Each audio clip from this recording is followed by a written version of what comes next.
this time, likely, I made it, and this is how I actually got to Shonen Jump, because the prize was to actually get published on Shonen Jump Plus. Wow. Again, your tenacity is incredible. But let's talk about how did that kind of idea come about? What was the inspiration for there? And then how did you get that into Shonen Jump Plus? Because I know Shonen are very picky. Shonen Jump's very picky. Yeah. All that stuff. So to get in there again is a huge accomplishment, honestly. So I guess first of all, first question is, how did the idea come about?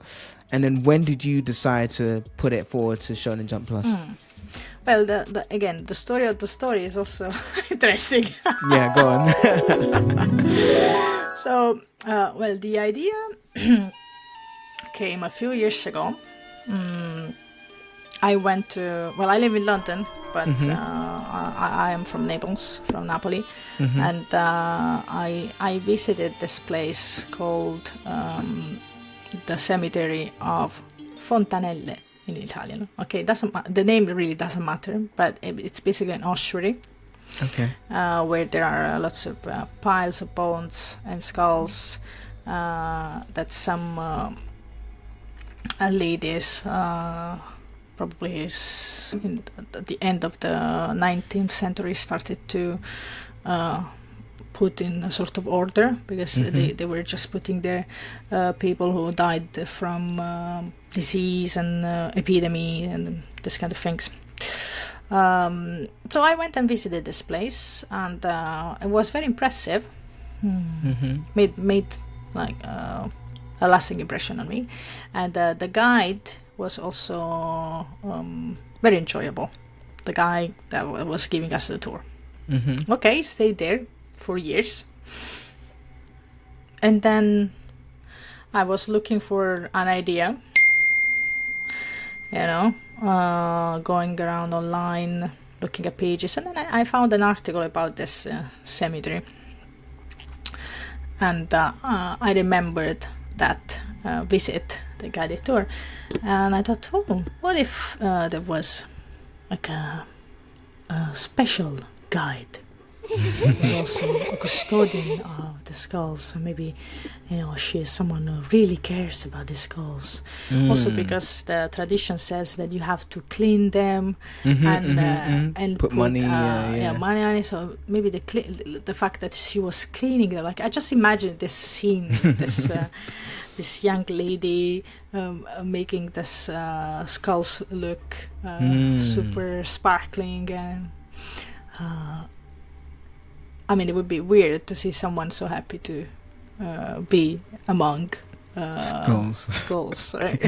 I could understand the boys' first initial reaction for sure.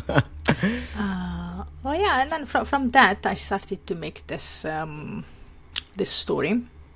So at the beginning it was 16 pages, and the editor I was working with presented it to meeting that was for another magazine, but they said no.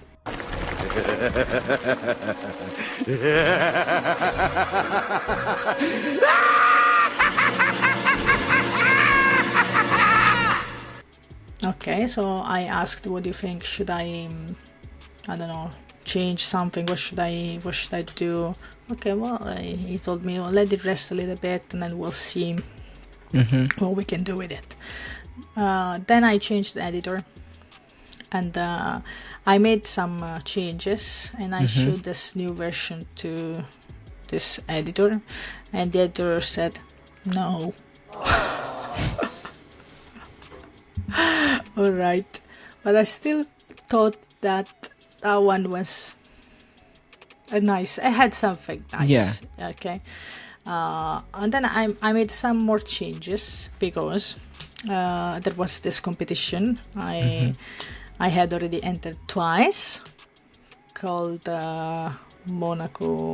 Magic Monaco competition, and they needed at least 30 pages story. Okay.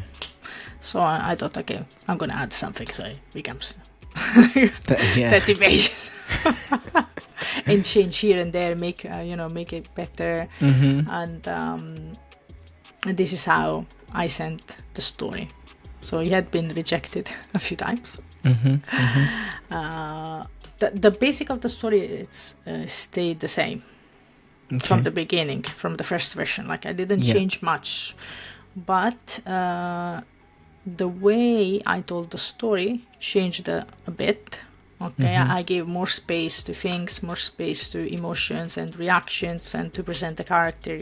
And I think that's why I say, manga storytelling is important. How you put things on the page is important.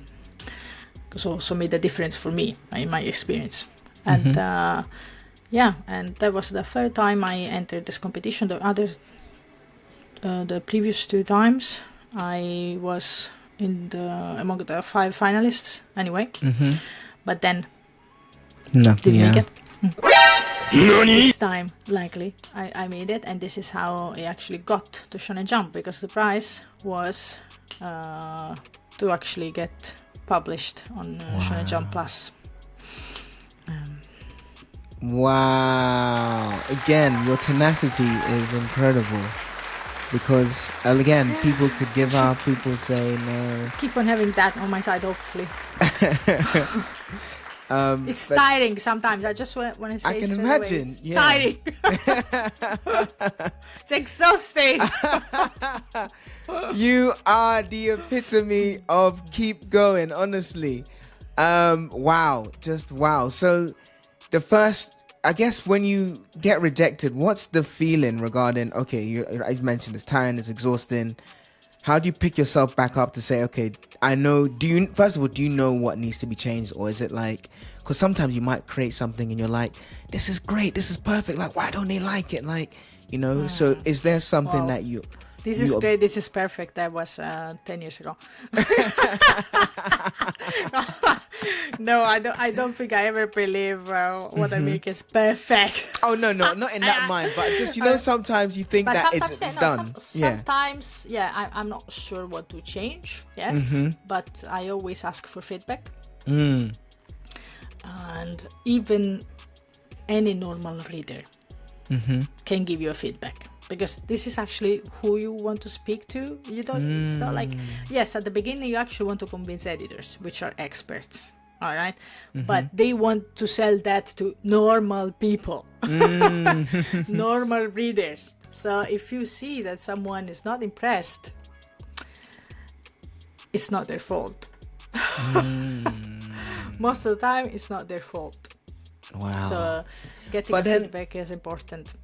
I'm thinking, if you didn't enter that competition and you offered that 32 page to the editor, do you think they would have taken that to the magazine that it was, or would they have said no again? Because there's sometimes a little story there is with yeah, go on. Because it actually happened. I do have a certain answer to that. At the same time, before sending that to a competition, I was also speaking to another editor. Basically, this is when you don't know what you have to do next, right? So you start different. Yeah. You try to speak to different people. Like at one point, one door maybe will open. So I was talking to this other editor from another magazine, another one. Yes, after I made the change and they saw this one, he said, oh, we could actually send it to the internal competition of the magazine this time, because every magazine has a monthly competition or something like that. The thing is that I had to say, actually I didn't think you could have liked it, so I sent it already somewhere else. So yeah, probably it was definitely a much better version, although the story was nearly exactly the same. The character was the same, but the way execution, the execution was slightly different, like giving more space to characters to react, and more angles of the plays, just a different rhythm, different pacing, I think you say in English. I think what was it called, there's a quote, I can't remember if it was And that's what I loved about. That's what I got from the story anyway. It's kind of, there was an ignorance from the boy. He didn't understand why, you know, she was caring for these skulls and so on and so forth. I liked when she talked about her father in the dreams, and, you know, just respecting the other side, as it were, in terms of, you know, death and life. There's a quote by, I don't know if it's Les Brown per se, but he just basically said, the richest treasures are in the cemetery, because, you know, that's where most people's dreams are, because sometimes they're unfulfilled, you know. And I think it was great to see, from my perspective, everyone, you know, interprets stories differently, but for me, that's what I got from it, in terms of, you know, the dreams and the aspirations of both the living and the dead. So I liked it. It was good. So I'll ask you a question. Yes. Oh, I know this. Click on the next video before he lets it off. Impeccable form, by the way, and the Hunter x Hunter drip is get out of there! It's still there though. Yes, but in his mind, it's gone.